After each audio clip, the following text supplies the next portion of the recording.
Okay, flip the laptop. Any questions? Okay, so we've only got about 3 more things, but I chose to do the next one the way Apple wants, not the way that my initial gut tells me. My initial gut tells me to just recognize by the node's name, hey, it hit the bottom, and like remove the paddle at the bottom. Okay, but that actually isn't what Apple asks of you. They ask to use what are called masks. Okay, and I thought, all right, here's an opportunity to teach you a little bit higher level of a skill. Do you guys understand what I mean by, like, I could just say, like, if the bottom was contacted, remove the paddle at the bottom, okay? But that's actually not what they want. They want to use what are called category masks and contact masks, and I thought, okay, there's an opportunity to teach that. So go all the way up to the top. And when I say all the way up to the top, yeah, go to line 11 and hit return for me.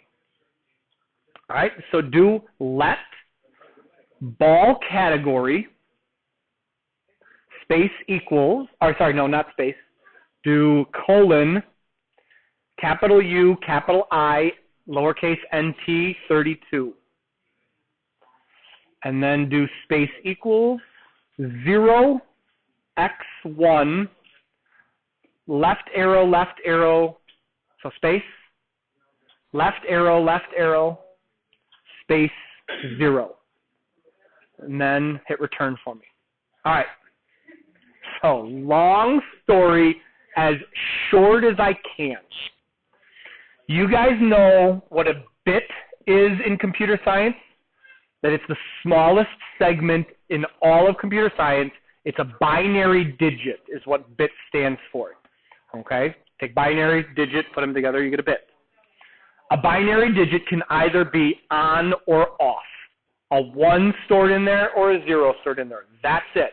That's what the foundation of every computer in computer science is. If you start stringing together bits,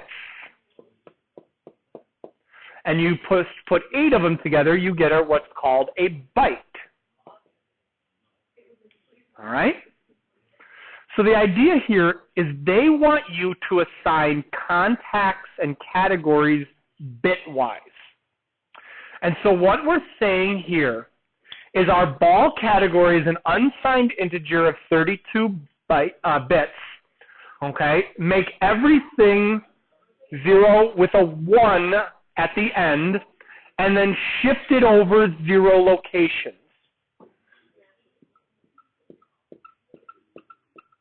So that's basically what's inside of the ball category. All right? Everything that I set its bit mask to be that category is in the ball category. Okay? Now hit return. Oh, you already hit return. Do let. Let's do bottom category. And match the other thing. Do the U32. U int 32. Yep. 32 space equals 0 x1, and then shift it over 1. So basically, our ball category was this, but our bottom category is that. Do you guys see the shift of 1? Do next one, do top category, left category, all that stuff. And you're just going to keep changing the last number to be 0, 1, 2, 3, 4, 5. Make sense? And the last one will be our paddle category. So do a top, yep. Hit next, do a left category, a right category. All right. So the idea here is that you assign these categories based upon what they are.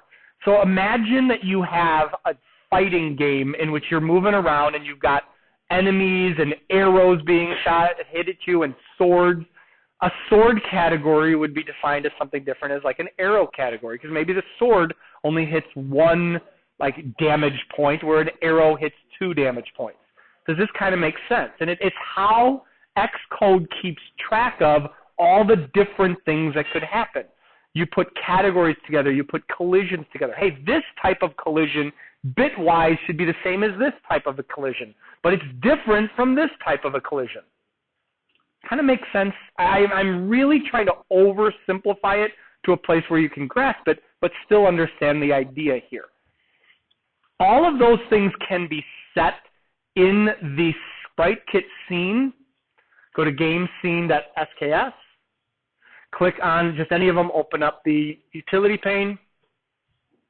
Go scroll down to the physics. See how you can set the light mask of the different things. Click on the ball.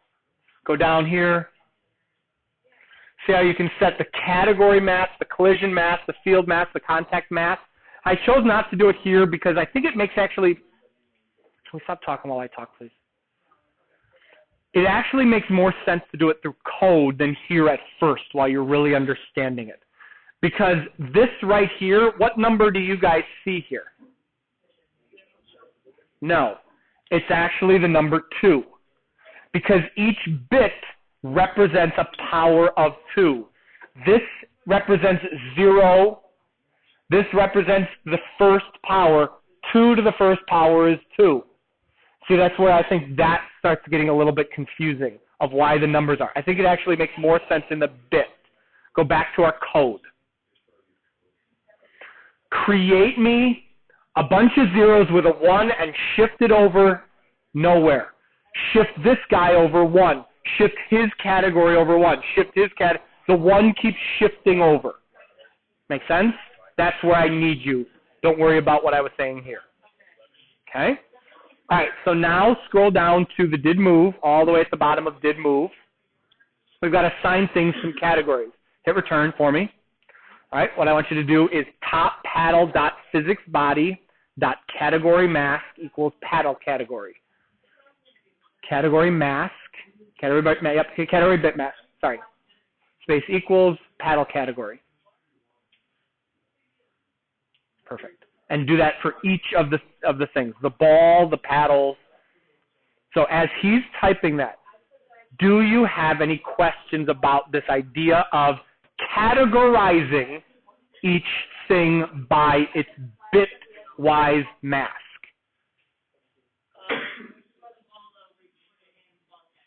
Yep. Do you see how doesn't it make sense that all of the paddles I want in the paddle category, I want them to be treated the same. The ball's going to be in the ball category.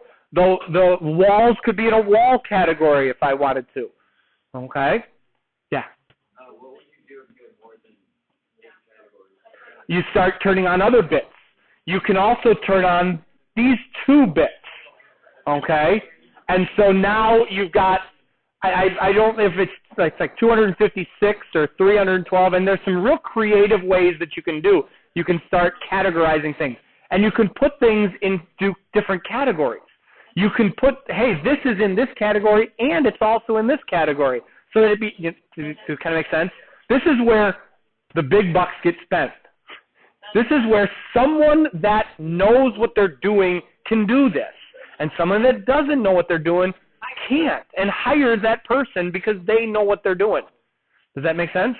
So we need all the paddles, and then we need the bottoms in the bottom category, the ball in the ball category, the top in the top category. Keep going. Top goes in the top category. Other questions?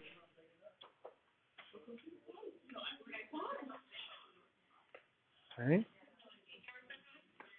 No, because there's one last thing. Actually, why don't I finish this one?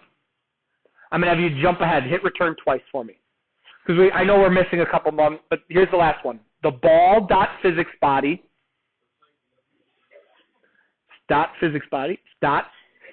contact test bit mask space equals bottom category, then a straight line. So the straight line is up and down. It's over here on the, yep, there we go. Perfect. Space, left category, right category, top category, and paddle category. So every category. So bottom category, left category, top category, right category, and paddle category. The ball's already in the category bit mask. Look at what we're doing with the contact bit mask. We're saying that the ball should register contacts with everything that's in these categories. See how it kind of messes? I mean, this is heady stuff. But this is where Sprite Kit is what you need to do, and you need to understand this to be able to do it. Look at what it's saying. The ball's physics body category is the ball category. So everything that's in the ball category gets put into that, has that assigned value. The ball's physics body contact can contact with all of those things. If I forget one of them, it's not going to register a contact with that thing. Does that make sense? Cool. Any questions? All right. A lot of coding. Go code it.